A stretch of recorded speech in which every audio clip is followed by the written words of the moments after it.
Okay ma'am, ಈಗ ಮಕ್ಕಳಲ್ಲಿ hypotension ತುಂಬ ಜಾಸ್ತಿ ಆಗ್ತಾ ಇದೆ ಅಂತ ಏನು ಕಾರಣಗಳಿರ್ಬೋದು ಹೈಪೋಟೆನ್ಷನ್ಸ್ಗೆ ಅಂತ ಹೇಳಿ? ಹೈಪರ್ ಟೆನ್ಷನ್ ಇದು ಕೂಡ one of the metabolic factor. ನಾವು ಹಾಗೆ ಹೇಳಿದ ಹಾಗೆ ಹೆಚ್ಚು ಬೊಜ್ಜುತನ ಮಕ್ಕಳಲ್ಲಿ ಸ್ಥೂಲ ಕಾಯದು ಏನಿದೆ, ಸೊ ಅದು ಕೂಡ ಒಂದು ರೀಸನ್. ಹೆಚ್ಚು ಸಕ್ಕರೆ ಅಂಶ ಹೆಚ್ಚು ಮತ್ತು ಶುಗರ್ ಅಂಶ ಸೇರಿ ಅದು ಬೊಜ್ಜು ಕ್ರಿಯೇಟ್ ಮಾಡಿದಾಗ ಸೊ ಅದರಿಂದಲೂ ಕೂಡ ಈ ಬಿ ಪಿ ರಿಲೇಟೆಡ್ ತೊಂದರೆಗಳು ಆಗುತ್ತೆ. ಸೊ ಬಿ ಪಿ ಹೆಚ್ಚಾಗಲಿಕ್ಕೆ ಬೇರೆ ಕಾರಣಗಳು ಇರುತ್ತೆ. ಕಿಡ್ನಿ ಪ್ರಾಬ್ಲಮಿಂದ ಆಗಿರ್ಬೋದು, ಬೇರೆ ಹೃದಯ ಸಂಬಂಧಿ ಕಾಯಿಲೆಯಿಂದ ಆಗಿರ್ಬೋದು, ಹೃದಯದ ಸ್ಟ್ರಕ್ಚರ್ ಡಿಫೆಕ್ಟಿಂದನೂ ಆಗಿರತಕ್ಕಂಥ ಕಂಡೀಷನ್ ಇರುತ್ತೆ. ಆದರೆ ಪ್ರೈಮರಿ ಹೈಪರ್ ಟೆನ್ಷನ್ ಅಂದರೆ ಇದು ಆಧುನಿಕ ಜೀವನ ಶೈಲಿಯಿಂದ ಬರ್ತಕ್ಕಂಥ ಕಂಡೀಷನ್ ಆಗಿರುತ್ತೆ. ಬಟ್ ಇತ್ತೀಚೆಗೆ ಹೈಸ್ಕೂಲ್ ಮಕ್ಕಳಲ್ಲಿ ತುಂಬ ಹೆಚ್ಚಾಗಿ ಕಂಡು ಬರ್ತಾ ಇದೆ ಅಂತ, ಗ್ರಾಮೀಣ ಪ್ರದೇಶದ ಮಕ್ಕಳಲ್ಲಿ ಕಂಡು ಬರ್ತಾ ಇದೆ ಅಂತ ಹೇಳಿ ಏನು ಕಾರಣಗಳಿರ್ಬೋದು ಮ್ಯಾಮ್ ಹೈಪರ್ ಟೆನ್ಷನ್ಸಿಗೆ ಅಂತ ಹೇಳಿ? ಇದಕ್ಕೆ ಕಾರಣ ಅಂದರೆ ಚೈಲ್ಡ್ಹುಡ್ ಒಬೆಸಿಟಿನೇ, ಬೊಜ್ಜುತನನೇ ಮೇನ್ ಕಾರಣ. ಒಂದು ಇಲ್ಲ ಫ್ಯಾಮಿಲಿ ಹಿಸ್ಟ್ರಿಯಲ್ಲಿ ತಂದೆ ತಾಯಿಗಳಲ್ಲಿ ಕಡಿಮೆ ವಯಸ್ಸಿನಲ್ಲೇ ಬಿ ಪಿ ಅಥವಾ ಹೃದಯ ಸಂಬಂಧಿ ಕಾಯಿಲೆಗಳಿದ್ರೂ ಕೂಡ ಅದು ಒಂದು ಕಾರಣ. ಬಟ್ ಮೇನ್ ಅಂದರೆ ಇದು ಬೊಜ್ಜುತನದಿಂದನೇ ಬರತಕ್ಕಂಥದ್ದು. ಸೊ ಫ್ಯಾಟ್ ಜಾಸ್ತಿ ಆದಾಗ ಈ ಮೆಟಬಾಲಿಕ್ ಸಿಂಡ್ರೋಮ್ ಅಂತ ನಾವು ಹೇಳ್ತೀವಿ, ಹೃದಯದ ಮೇಲೆ ಪ್ರೆಷರ್ ಜಾಸ್ತಿ ಆಗಲಿಕ್ಕೆ ಶುರು ಆಗುತ್ತೆ. ಸೊ ಅದೇ ರೀಸನ್ನಿಂದ ಮಧುಮೇಹ, ಬಿ ಪಿ ಅಥವಾ ರಕ್ತದೊತ್ತಡ ಮತ್ತು ಲಿಪಿಡ್ ಅಬ್ನಾರ್ಮಲಿಟೀಸ್ ಇದೆಲ್ಲ metabolic syndrome. It's mainly because of the our change in the lifestyle, ನಮ್ಮ ಜೀವನ ಶೈಲಿಯ ಬದಲಾವಣೆ ಹಾಗೂ ನಮ್ಮ ಆಹಾರ ಪದ್ಧತಿ, ಇತ್ತೀಚಿನ ಆಹಾರ ಪದ್ಧತಿಯಿಂದ ಆಗಿರ್ತಕ್ಕಂತಹ ಬಳುವಳಿ ಅಂತಲೇ ಹೇಳ್ಬೋದು. ಈ ಹೈಪರ್ ಟೆನ್ಷನ್ ಕೂಡ ಹೃದಯದ ಮೇಲೆ ಪರಿಣಾಮ ಬೀರುತ್ತಾ? ಹೌದು, ಹೈಪರ್ ಟೆನ್ಷನ್ನಿಂದ ಏನಾಗುತ್ತೆ, ಹೃದಯದ ಮೇಲೆ ಪ್ರೆಷರ್ ಜಾಸ್ತಿ ಆಗುತ್ತೆ. ಸೊ ಹೃದಯದ ಸೈಜ್, ಹೃದಯ ಸ್ವಲ್ಪ ಜಾಸ್ತಿ ಕೆಲಸ ಮಾಡಬೇಕಾಗತ್ತೆ to pump against that high blood pressure. So ಆವಾಗ ಏನಾಗುತ್ತೆ, ಹೃದಯ ದೊಡ್ಡದಾಗ್ತಾ ಹೋಗುತ್ತೆ. ಸೊ ಹೈಪರ್ಟ್ರೋಫಿ ಅಂತ ಹೇಳ್ತೀವಿ, ಲೆಫ್ಟ್ ವೆಂಟ್ರಿಕ್ಯುಲರ್ ಹೈಪರ್ಟ್ರೋಫಿ ಅಂತ ಹೇಳ್ತೀವಿ.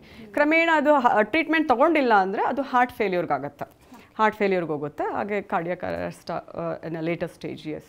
ಓಕೆ ಮ್ಯಾಮ್, ಈಗ ಅನುವಂಶವಾಗಿ ಹೃದಯಾಘಾತಗಳು ಸಂಭವಿಸುತ್ತೆ ಅಂತ ಹೇಳ್ತಾರೆ. ಬಟ್ ಅಂದರೆ ಯಾವಾಗ ಮಕ್ಕಳಿಂದಲೇ ಯಾವ ರೀತಿಯಾಗಿ ಪ್ರಿಕಾಷನ್ಸ್ ತಗೋಬೇಕಾಗತ್ತೆ ಅಂತ ಹೇಳಿದೆ?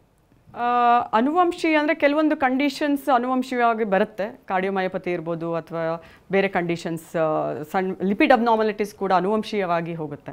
ಸೊ ಈ ಥರ ಮಕ್ಕಳಲ್ಲಿ ನಾವು 2 ರಿಂದ 5 ವರ್ಷ ಇದ್ದಾಗಲೇ ಈ ಥರ ರಿಸ್ಕ್ ಫ್ಯಾಕ್ಟರ್, ಫ್ಯಾಮಿಲಿ ಹಿಸ್ಟ್ರಿ ಇರುತ್ತಲ್ವ, ಸೊ ಆ ಥರ ಮಕ್ಕಳಿಗೆ ನಾವು 5 ವರ್ಷ ಇದ್ದಾಗಲಿಂದಲೇ ತಪಾಸಣೆ ಒಳಪಡಿಸಿದರೆ ನಾವು ಅರ್ಲಿ ಸ್ಟೇಜಲ್ಲಿ ಪಿಕಪ್ ಮಾಡಿ ಅದನ್ನು ಮ್ಯಾನೇಜ್ ಮಾಡ್ಬೋದು. ಓಕೆ ಮ್ಯಾಮ್, ಈಗ ದೊಡ್ಡವರಲ್ಲಿ ಕೋವಿಡ್ ನಂತರದಲ್ಲಿ ಒಂದಷ್ಟು ಹೃದಯಾಘಾತ ಸಮಸ್ಯೆಗಳು ಸಂಭವಿಸ್ತಾ ಇದೆ ಅಂತ ಹೇಳ್ತಾರೆ. ಸೊ ಇದಾದಮೇಲೆ ಮಕ್ಕಳಲ್ಲೂ ಕೂಡ ಹೃದಯಾಘಾತ ಸಮಸ್ಯೆ ಸಂಭವಿಸ್ತಾ ಇದೆಯಾ? ನಿಮ್ಮ ಒಂದು ಅಧ್ಯಯನದಲ್ಲಿ ಏನು ಹೇಳುತ್ತೆ, ಹಾಗೆ ನಿಮ್ಮ ಹಾಸ್ಪಿಟಲಿಗೆ ಬರುವಂಥ ಕೇಸಸ್ಗಳು ಏನು ಹೇಳುತ್ತೆ ಅಂತ? ಕೋವಿಡ್ ಸಾಕಷ್ಟು ಅಡ್ಡ ಪರಿಣಾಮಗಳನ್ನು ಉಂಟು ಮಾಡಿದೆ. ಸೊ ಸಿವಿಯರ್ ಕೋವಿಡ್ ಇನ್ಫೆಕ್ಷನ್ ಏನು ಮಾಡ್ತು, ಹೃದಯದಲ್ಲಿ ಚೇಂಜಸ್ ಉಂಟು ಮಾಡ್ತು. ಮಯೋಕಾರ್ಡೈಟಿಸ್ ಆಗಿರ್ಬೋದು, ಕೊರೊನರಿ ಆರ್ಟ್ರಿ ಅಂತ ಏನು ಹೇಳ್ತೀವಿ, ಅದನ್ನು ಡೈಲೇಟೇಷನ್ ಅದನ್ನು ಕೂಡ ಮಾಡ್ತು. ಸೊ ಇದು ಎಲ್ಲ ಸಿವಿಯರ್ ಫಾರ್ಮ್ ಆಫ್ ಕೋವಿಡಲ್ಲಿ ಇದನ್ನೆಲ್ಲ ನಾವು ನೋಡಿದ್ವಿ. ಸೊ ಕೋವಿಡ್ ಹೃದಯಕ್ಕೆ ಸಂಬಂಧಿಸಿದ ಸೈಡ್ ಎಫೆಕ್ಟ್ಸ್ ಜೊತೆಗೂ ಕೂಡ ಅದು ಬೊಜ್ಜುತನೂ ರೇಟ್ಸ್ನ ಇನ್ಕ್ರೀಸ್ ಮಾಡ್ತದೆ. ಸೊ ನಾವು ಪ್ರೀ ಕೋವಿಡ್ ಮತ್ತು ಪೋಸ್ಟ್ ಕೋವಿಡ್ ನೋಡಿಕೊಂಡ್ರೆ ಆಲ್ಮೋಸ್ಟ್ 20% ಒಬೆಸಿಟಿ ಅಂತಲೇ ಹೇಳ್ಬೋದು ಮಕ್ಕಳಲ್ಲಿ. ಯಾಕೆಂದರೆ ಅವರು ಅವಾಗ ಹೊರಗಡೆ ಹೋಗಲಿಲ್ಲ, ಲಾಕ್ಡೌನ್ ಸಮಯದಲ್ಲಿ ಮನೇಲೇ ಕೂತ್ಕೊಂಡಿದ್ರು, ಟಿ ವಿ ಮುಂದೆ ಕೂತ್ಕೊತಾ ಇದ್ರು, ಮೊಬೈಲ್ ಮುಂದೆ ಕೂತ್ಕೊತಾ ಇದ್ರು, ದೈಹಿಕ ಚಟುವಟಿಕೆ ಮಾಡಲಿಲ್ಲ, ಹಾಗೂ ತುಂಬಾ ಹೈ ಕ್ಯಾಲೋರಿ ಕನ್ಸಂಪ್ಷನ್ ಫುಡ್, ಆಹಾರ ಪದ್ಧತಿಯಲ್ಲಿ ಕೂಡ ಚೇಂಜ್ ಆಯಿತು. ಸೊ ಇದೆಲ್ಲ ಸಾಕಷ್ಟು ಪರಿಣಾಮ ಚೈಲ್ಡ್ಹುಡ್ ಒಬೆಸಿಟಿ ಅಂದರೆ ಮಕ್ಕಳಲ್ಲಿ ಬೊಜ್ಜುತನ ಕ್ರಿಯೇಟ್ ಮಾಡ್ತು ಒಂದು. ಹಾಗೂ ಸಿವಿಯರ್ ಫಾರ್ಮ್ ಆಫ್ ಕೋವಿಡ್ ಏನಿತ್ತು ಅದು ನಮ್ಮ ಹಾರ್ಟ್, ರಕ್ತನಾಳದ ವೆಸಲ್ಸ್ಗಳಿಗೆ ಡ್ಯಾಮೇಜ್ ಮಾಡ್ತು. ಸೊ ಇದು ಕೂಡ ಆದರೆ ಕೋವಿಡ್ ವ್ಯಾಕ್ಸಿನಿಂದ ಅಂತ ಹೇಳಿ ಈಗೇನು ಮಾಧ್ಯಮದಲ್ಲಿ ನೋಡ್ತಾ ಇದ್ವಿ, ಅದನ್ನು ಯಾವುದೂ ಸ್ಟಡೀಸ್ ಪ್ರೂವ್ ಆಗಿಲ್ಲ. ಸೊ ಸಿವಿಯರ್ ಕೋವಿಡ್ ಡೆಫಿನೆಟ್ಲಿ ಹೃದಯಕ್ಕೆ ಸಾಕಷ್ಟು ಡ್ಯಾಮೇಜ್ ಮಾಡಿದೆ. ಇದು ಹೃದಯಾಘಾತ ಅಲ್ಲದೆ ಬೇರೆ ಬೇರೆ ಸಮಸ್ಯೆಗಳೇನಾದರೂ ಮಕ್ಕಳಿಗೆ ಕಾಡ್ತಾ ಇದೆ ಮ್ಯಾಮ್ ಈಗ ಕೋವಿಡ್ ಆದಮೇಲೆ? ಕೋವಿಡ್ ಆದಮೇಲೆ ಮೇನ್ ಅಂದರೆ ಚೈಲ್ಡ್ಹುಡ್ ಒಬೆಸಿಟಿ, ಮಕ್ಕಳಲ್ಲಿ ಬೊಜ್ಜುತನದ ಇನ್ಸಿಡೆನ್ಸ್ ತುಂಬ ಜಾಸ್ತಿ ಆಗಿದೆ. ಸೊ ಅದರ ಜೊತೆಗೆ ಹೃದಯ ಸಂಬಂಧಿ ಮತ್ತು ಶ್ವಾಸಕೋಶ ಸಂಬಂಧ ಕಾಯಿಲೆಗಳು ಜಾಸ್ತಿ ಆಗಿದೆ. So severe form of covid ಏನಿತ್ತು, moderate to severe form, so ಆ ಥರ ಮಕ್ಕಳು ಶ್ವಾಸಕೋಶದ ದುಷ್ಪರಿಣಾಮಗಳಿಂದ ಈಗಲೂ ಕೂಡ ಬಳಲ್ತಾ ಇದ್ದಾರೆ. ಹಾಗೆ ಮಾನಸಿಕವಾಗಿ ಕೂಡ ಸಾಕಷ್ಟು ಪ್ರಾಬ್ಲಮ್ಸ್ ಕೂಡ ಮಕ್ಕಳಲ್ಲಿ ನೋಡ್ತಾ ಇದ್ದೀವಿ. ಸೊ ಈ ಥರ ಸಮಸ್ಯೆಗಳು ಕೋವಿಡ್ ಕ್ರಿಯೇಟ್ ಮಾಡಿದೆ. ಓಕೆ ಮ್ಯಾಮ್, ಈಗ ಕೊಲೆಸ್ಟ್ರಾಲ್ನಲ್ಲಿ LDL ಹಾಗೆ ಲಿಪೋಪ್ರೋಟೀನ್ ಕೊಬ್ಬಿನಾಂಶಗಳು ತುಂಬ ಜಾಸ್ತಿ ಆಗಿದೆ. ಇದರಿಂದಲೂ ಕೂಡ ತುಂಬ ಆರೋಗ್ಯದ ಮೇಲೆ ಪರಿಣಾಮ ಬೀರುತ್ತೆ ಅಂತ ಹೇಳ್ತಾರೆ. ಅಂದರೆ ಇದು ಯಾವ ರೀತಿಯಾಗಿ ಪರಿಣಾಮ ಬೀರುತ್ತೆ? ಕೊಬ್ಬಿಗೂ ಇದಕ್ಕೂ ಏನು ವ್ಯತ್ಯಾಸಗಳಿರುತ್ತೆ? ಸೊ ನಮಗೆ ಕೊಬ್ಬಿನಾಂಶ ಅಂತ ನೋಡಿಕೊಂಡಾಗ ಅದರಲ್ಲಿ ಗುಡ್ ಕೊಲೆಸ್ಟ್ರಾಲ್ ಮತ್ತು ಬ್ಯಾಡ್ ಕೊಲೆಸ್ಟ್ರಾಲ್ ಅಂತ ವಿಂಗಡಣೆ ಮಾಡ್ತೀವಿ. ಸೊ ಗುಡ್ ಕೊಲೆಸ್ಟ್ರಾಲ್ ಅಂದರೆ HDL, ಸೊ ಬ್ಯಾಡ್ ಕೊಲೆಸ್ಟ್ರಾಲ್ ಅಂದರೆ LDL VLDL ಅಂತ. ಸೊ ಹಾಗಾಗಿ ನಮಗೆ ಆಹಾರದ ಸಮತೋಲನದಿಂದ ಒಳ್ಳೆಯ ಫ್ಯಾಟ್ ಕನ್ಸಂಪ್ಷನ್ ಅಂದರೆ ಸ್ಯಾಚುರೇಟೆಡ್ ಫ್ಯಾಟ್ಸ್ ತುಂಬ ಜಾಸ್ತಿ ತಗೋಬಾರ್ದು. ಸೊ ಕರಿದ ಪದಾರ್ಥಗಳನ್ನು ಜಾಸ್ತಿ ತಗೋಬಾರ್ದು, ಮತ್ತು ಎಣ್ಣೆನೂ ಕೂಡ ಸಾಕಷ್ಟು ಕಂಟಾಮಿನೇಷನ್ ಬರ್ತಾ ಇದೆ. ಸೊ ಅದನ್ನೆಲ್ಲ ನಾವು ಜಾಗ್ರತೆ ವಹಿಸಬೇಕಾಗತ್ತೆ. ಸೊ ಇದೆಲ್ಲ ನಾವು ಸರಿಯಾದ ಪ್ರಮಾಣದಲ್ಲಿ ತಗೊಳ್ಳಿಲ್ಲ ಅಂದರೆ ಈ ಬ್ಯಾಡ್ ಕೊಲೆಸ್ಟ್ರಾಲ್ ಏನಿದೆ LDL ಅದೆಲ್ಲ ಪ್ರಮಾಣ ಜಾಸ್ತಿ ಆಗುತ್ತೆ. ಒಳ್ಳೆಯ ಕೊಲೆಸ್ಟ್ರಾಲ್ ಅಂದರೆ ಆಹಾರದಿಂದ ಆಲ್ಮಂಡ್ಸ್ ಇರ್ಬೋದು, ವಾಲ್ನಟ್ಸ್ ಇರ್ಬೋದು, ಅಥವಾ ಇದರಿಂದ ಆಹಾರದಿಂದ ಒಳ್ಳೆಯ ಕೊಲೆಸ್ಟ್ರಾಲ್ನ ನಮ್ಮ ದೇಹದಲ್ಲಿ ಜಾಸ್ತಿ ಮಾಡ್ಕೋಬೋದು. ಇತ್ತೀಚೆಗೆ ಮಕ್ಕಳಲ್ಲಿ ವಿಟಮಿನ್ ಕೊರತೆ ಕೂಡ ಇದು ಕಾಣಿಸ್ತಾ ಇದೆ, ಏನು ಕಾರಣ ಇದೆ ಇದಕ್ಕೆ?